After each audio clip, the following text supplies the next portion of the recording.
Kabanata 1, ang malaking kahon ng tanso sa kalawakan. Ang buhay ay ang pinakamalaking himala ng mundo. Sa apat na sulok ng itaas at ibaba ay nakasulat ang salitang, universo. Bagamat ang universo ay totoo, ito ay walang hanggan at hindi maabot.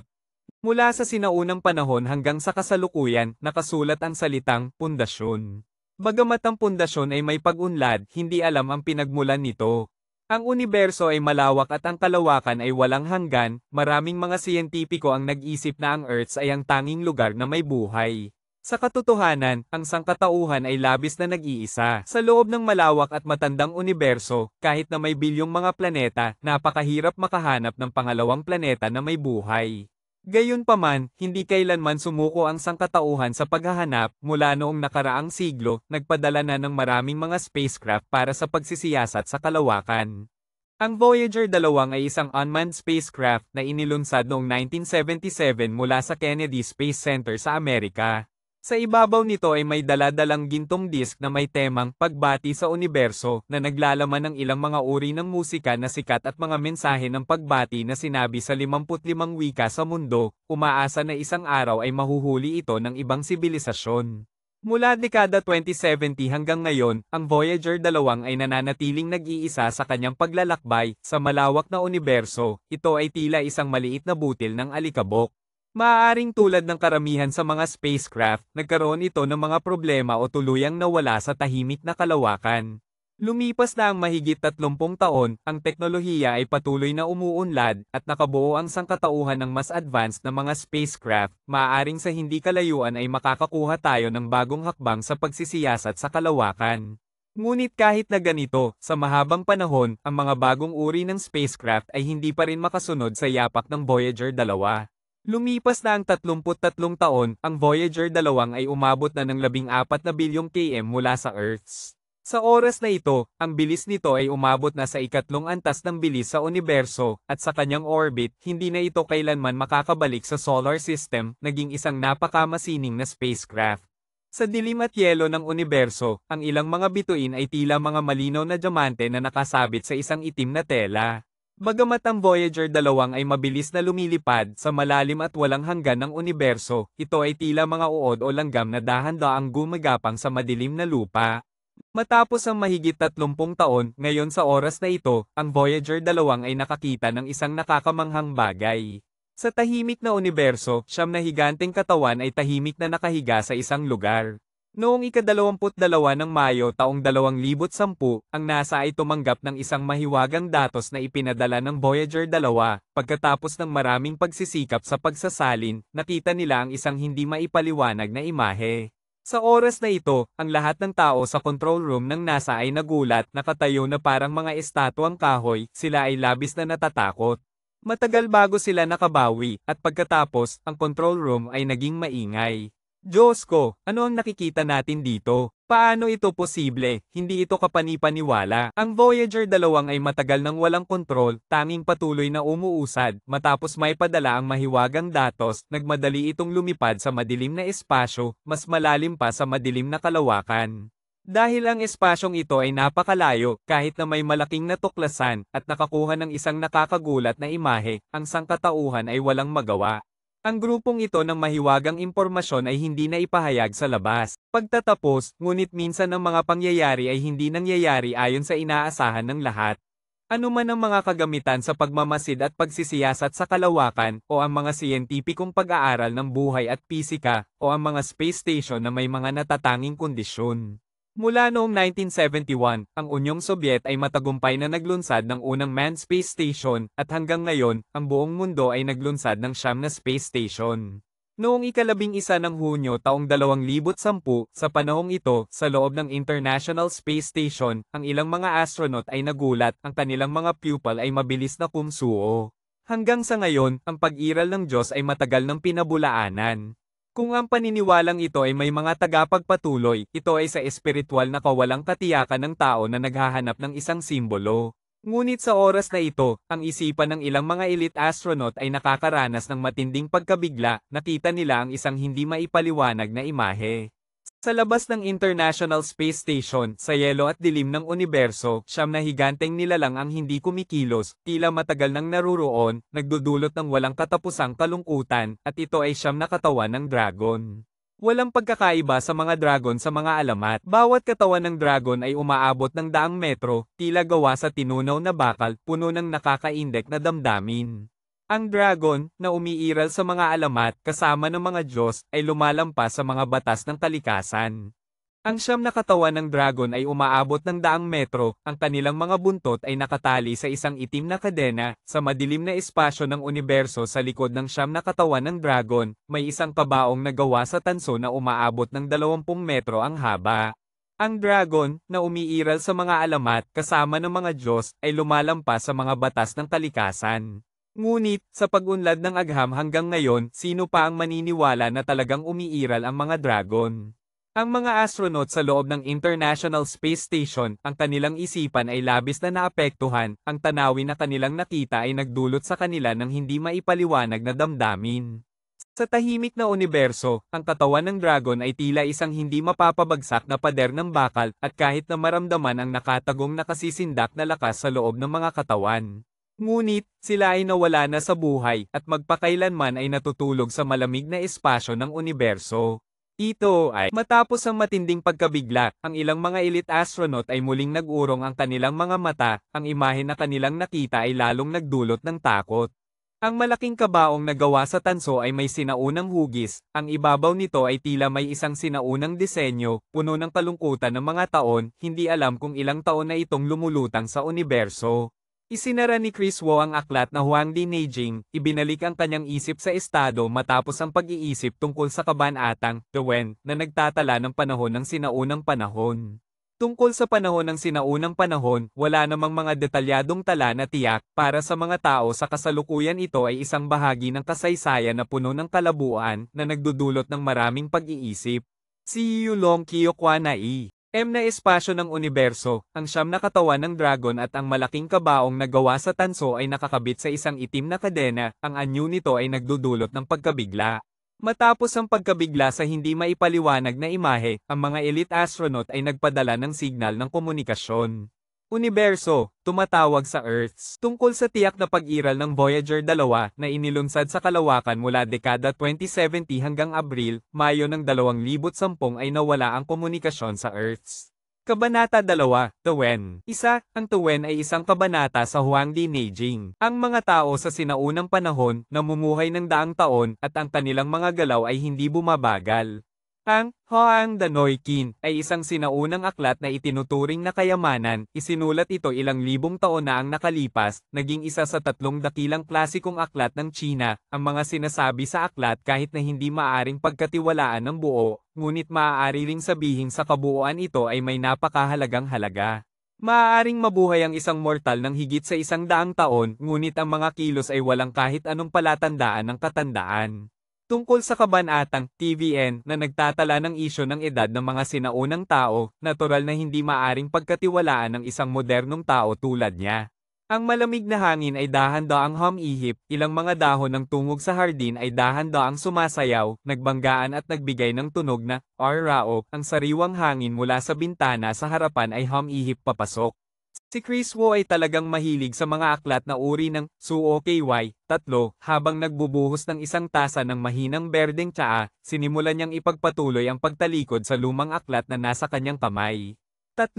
Suo KY, pagkolekta ng mga kakaibang kwento. Sa panahon ng sinaunang panahon, ito ay isang napaka-misteryosong bahagi ng kasaysayan. Siya ay nagtataka bakit maraming mga lumang aklat ang kapag binanggit ang panahon ng sinaunang, na sinasabi ng mga sinaunang tao ay napakamabura, tila mayroong isang misteryo sa pagkawala ng sinaunang sibilisasyon sa daloy ng kasaysayan. Talaga bang mayroong isang bahagi ng kasaysayan na hindi alam ng mga tao?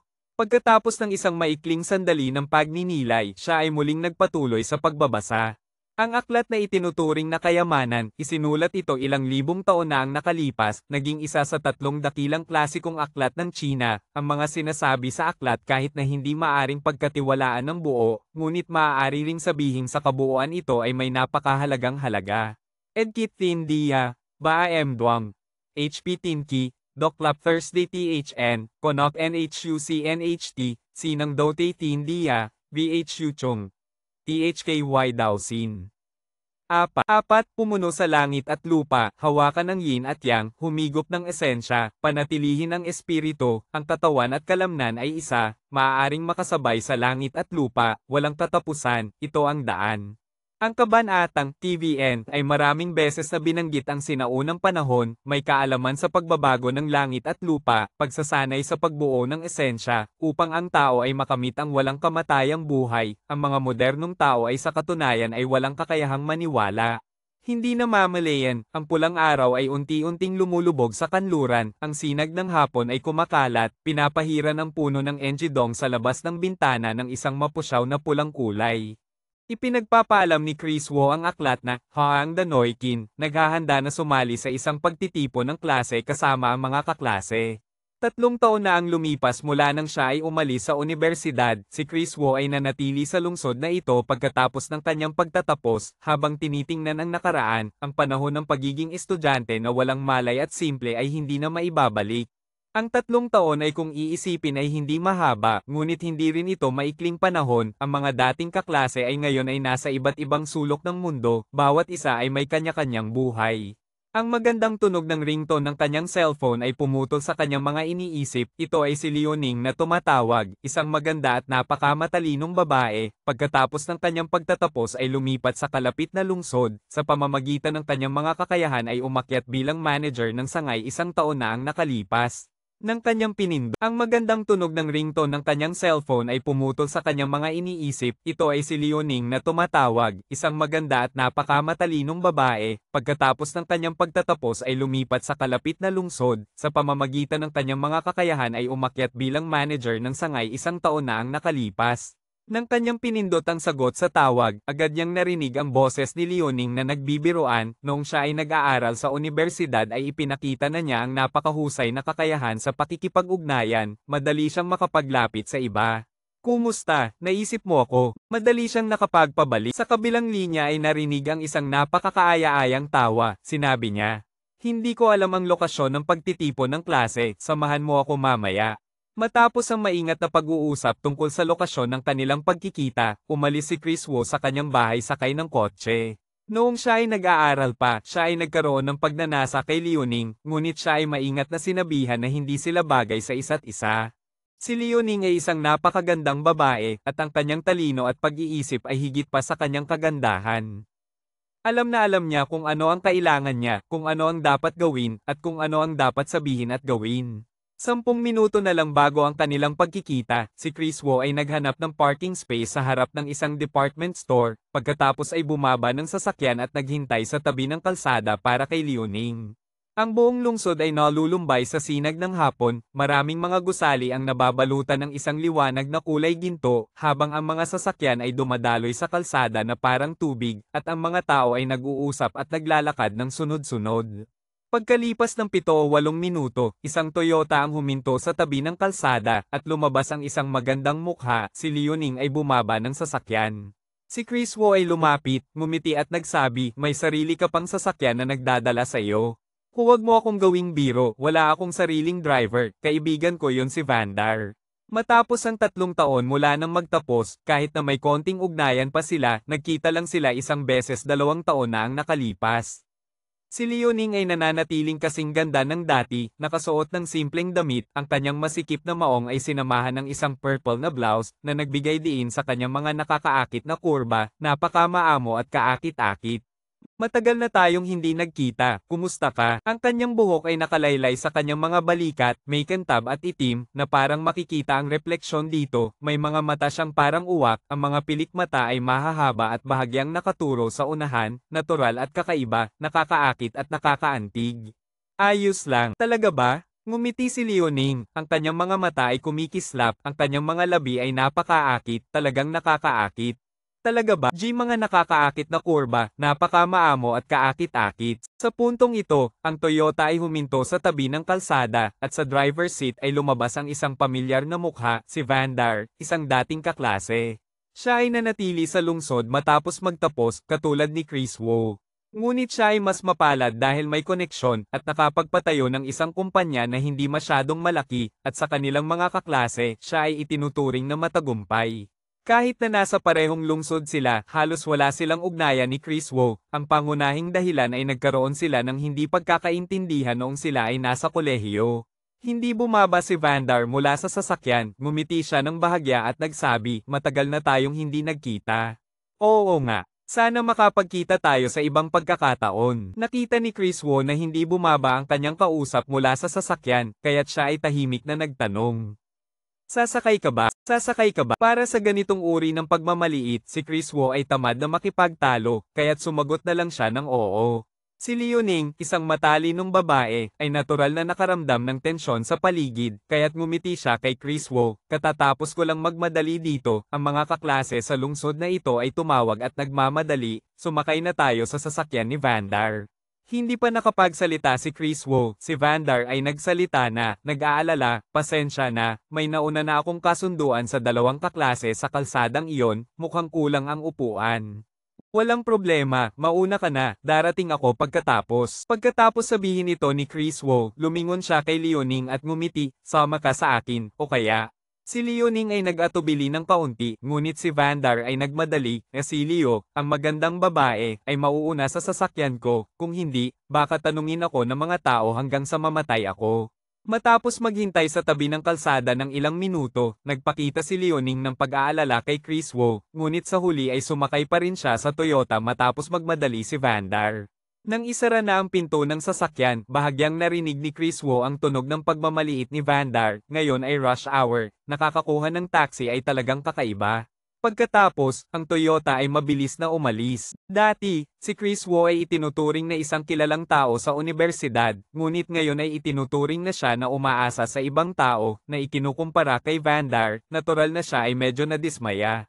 Para sa isang tao tulad ni Vandar, hindi siya magbibigay pansin, ngunit ang pag-uugali ni Liuning ay nagbigay sa kanya ng kaunting sorpresa. Gayunpaman, bawat tao ay may kanya-kanyang paraan ng pakikitungo sa mga tao, at sa mundong ito, syempre, hindi maiiwasan ang mga bagay tulad ng kapakinabangan, pagmamataas, at mga ilusyon, at hindi naman siya labis na nababahala. Ang pulang araw ay bumaba na sa likod ng abot-tanaw, parang dugo na dumadaloy sa abot-tanaw at unti-unting humuhupa, ang buong lungsod ay tila nababalutan ng isang makapal na itim na balabal, ang gabi ay malapit ng bumaba. Sa oras na ito, siyam na higanteng dragon ang humihila ng isang malaking kabaong na tanso sa kadiliman at lamig ng universo. Ang tanawin na ito ay nakabibighani, at naruroon sa isang walang hanggan na lugar na hindi alam ng sinuman sa universo. Sa loob ng International Space Station, ang ilang mga astronaut ay nagpadala ng mga nakakagulat na balita pabalik sa lupa, naghihintay ng susunod na utos. Kahit na ang karera ni Chris Wu ay hindi pa maituturing na matagumpay, dahil sa ilang mga dahilan at pagsisikap, siya ay may kaunting ipon sa kanyang kamay, at kamakailan lamang ay nakabili ng isang Mercedes-Benz. Mahigit 10 minuto ang lumipas, si Chris Wu ay nakarating na sa lugar ng kanilang reunion high THUNG Min na Wetan. Ito ay isang super entertainment venue na may mga serbisyo para sa pagkain, inumin, pahinga, at kasiyahan na nasa pinakamagandang lokasyon ng Golden Road. Sa kabuuan ay napakamasigla at sa mga mamahaling sasakyan, maaari ring mahulaan ang antas ng paggastos dito. Matapos ang 3 taon mula nang magtapos ng kolehiyo, karamihan sa mga kaklase ay hindi pa matagumpay sa kanilang mga karera, kaya't si Chris Wu ay nakaramdam na ang pagpili ng lugar para sa reunion dito ay medyo magarbong. Nang bumaba siya mula sa parking lot at naglalakad patungo sa High THUNG Min na Wetan, mabilis niyang nakilala ang mga pamilyar na anino, lahat ng mga kaklase na dumedalo sa reunion, kasama na ang ilan na hindi niya nakita sa loob ng 3 taon. Chris Wu. Sa oras na ito, isang batang lalaki na may magandang anyo at magalang na tinawag siya, na may ngiti sa kanyang mukha, at nagsabi, ito ay hindi tama sa iyo, bilang may-ari ng lungsod na ito, ngayon ka lang lumabas, dapat ikaw ang nag-organisa ng reunion na ito. Ang batang lalaki na ito ay si Vincent, isa siya sa mga nag-organisa ng reunion na ito, at sa panahon ng kanilang pag-aaral sa kolehiyo, siya ay isang napaka-aktibong tao. Sinasabi ng iba na sa loob ng 3 taon, siya ay nagtagumpay sa isang ibang lungsod, at mayroon na ring sapat na kayamanan. Ang iba pang mga tao ay lumapit upang salubungin siya, kahit na matagal na silang hindi nagkita, ngunit ang pakikitungo ng lahat ay napakapalakaibigan. Sa katotohanan, si Vincent ay narito upang tanggapin ang lahat at ang mga taong nagtatrabaho sa pagtanggap ay mga 2 o 3 lamang, kaya madaling mahulaan ito. Si Vincent ay isang matalinong tao, hindi siya nag-iisa sa lugar na ito at nakipag-usap, kundi nakipag-usap habang naglalakad patungo sa harapan, tinatanggap ang lahat sa High Thung Minawethan. Sa ikalimang palapag ay may isang maliit na silid pulong na kayang tumanggap ng 30 hanggang 50 tao, at ito ay nabuk na. Sa oras na ito, ang langit sa labas ay unti-unting dumidilim, at ang mga dumalo sa reunion ay tila kumpleto na. Ang mga tao ay naglalakad papasok na nagdudulot ng kasiyahan sa loob ng silid, may mga lumalapit upang magbatian, at ang pakiramdam ng oras ay tila huminto, ang espasyo ay nagiging baligtad, sa mga emosyon, tila bumalik sila sa panahon ng kanilang pag-aaral sa kolehiyo. Anahan ng kanilang pag-aaral sa kolehiyo. 3 taon na ang nakalipas mula nang magtapos, lahat ay 25 o 26 na taong gulang na, may ilan na nag-asawa na, at may 2 tao na naging mga batang ina. Bawat isa ay may kanya-kanyang buhay, ngunit sa kabuuan, ang karamihan sa mga kaklase ay mga ordinaryong tao, ang mga ideal at ambisyon noong nakaraan ay halos ganap na nawala sa paglipas ng panahon, at mayroon na ring karaniwang buhay tulad ng iba. Ang mga pangarap ay lumayo na, at ang nakararami ay nakakaalam na sila ay mga ordinaryong tao lamang. Si Chris Wu ay hinayla ni Vincent sa isang tabi, at maingat na tiningnan, at napansin na ang kanyang mga kaklase ay hindi lamang mga matagumpay na tao, kundi ang kanilang mga pamilya ay may kaunting koneksyon din. Chris Wu, ang late mo, kailangan talagang parusahan ka ng 3 baso. 3 baso, masyadong kaunti yan, parang hindi nyo naman pinapahalagahan ang kakayahan ni Chris Wu sa pag-inom. Si Leoning na nakaupo sa tabi ay napansin ito, ang kanyang mga mata ay kumikindat, ang kanyang katawan ay mahaba at ang mga kurba ay kaakit-akit, umaakit ng damdamin ng mga tao. Sino sa mga magaganda ang gustong parusahan ako? Pinagsama ni Chris Wu ang kanyang mga kaibigan na lalaki, at ginawang mga magaganda ang lahat. Kakauwi mo lang, agad-agad ay nakikinabang ka sa amin, parusahan, kailangan talagang parusahan ka ng mabigat. Nagkasundo ang lahat ng lalaki at babae, at nagsimula ng magsanay ng espada.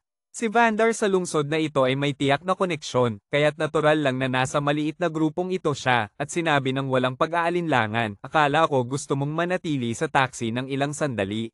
Nang marinig ito, medyo naging malamig ang atmosfera. Alam ng lahat dito na noong nasa kolehiyo pa, may kaunting alitan si Vander at Chris Wu, at ngayon na siya ay umuunlad sa lungsod na ito, sinadyang sinabi na si Chris Wu ay kailangang sumakay ng taxi para makapunta dito, talagang malinaw ang kanyang saloobin. Napansin din ng ibang mga kaklase ang sitwasyon dito, kaya't lumingon sila sa kabila, ngunit si Chris Wu ay hindi nagbigay pansin, ngumiti lamang siya at hindi na nagdagdag ng salita. Lalabas ako para salubungin si Chloe ni. Binago ni Vincent ang paksa ng usapan, at pagkatapos ay umalis. Si Leoning kasama ang 2 kaklase na babae ay nagsabing gusto nilang bumili ng pampaganda, at sinabing gusto nilang maghanap ng ilang mga branded na damit, ang iba naman ay nagkwento tungkol sa mga nakaraang araw, ang malamig na atmosfera ay agad na nakalimutan at naging mas masigla. Ngunit pagkatapos ng nangyari kanina, may kaunting pagbabago sa atmosfera, walang sino man ang nagbanggit muli tungkol sa parusa kay Chris Wu, at mas marami ang nakipag-usap kay Vander. Kahit na si Chris Wu ay isang kilalang tao noong siya ay nasa kolehiyo, pagkatapos ng kanyang pagtatapos, hindi na ito mahalaga, ang pinakamahalaga ngayon ay kung siya ay magiging matagumpay sa kanyang karera. Paminsan-minsan, may mga tao na tumitingin muli, at dito ay naiwan na lamang ang ilang tao, at ang mga nakaupo dito ay mga mabubuting kaklase, nagbago na ang paligid ni Chris Wu. Sa bagay na ito, si Chris Wu ay nananatiling kalmado, ngunit sa wakas ay tumayo siya at umalis sa kanyang upuan, upang maiwasan ng mga kaklase na bigyan siya ng espesyal na tatak. Ang mga alahas at branded na damit ay palaging paborito ng mga kaklase na babae, habang ang mga lalaki ay nag-uusap mula sa mga balita sa football hanggang sa mga balita sa kasalukuyan, ang mga paksa ng 2 kwento ay talagang magkaiba. Makalipas ang kalahating oras, ang 25 tao na dumalo sa class reunion ay kumpleto na. Sa kabuuan, mayroong 33 tao sa klase, kung saan 3 ang nag-aral sa ibang bansa, at 5 ang hindi nakapunta dahil sa ilang espesyal na dahilan. Sa class reunion na ito, ang ilang mga tao na nag-udyok ay unang tumayo at nagbasa ng talumpati, ang atmosfera ay talagang masigla, pagkatapos ay ang lahat ay nahati sa maliliit na bilog, at isa-isa silang nagsimulang makipag-usap. Matagal bago umalis ang lahat mula sa maliit na silid ng kumperensya, at handa na silang itaas ang baso upang ipagdiwang ang muling pagkikita.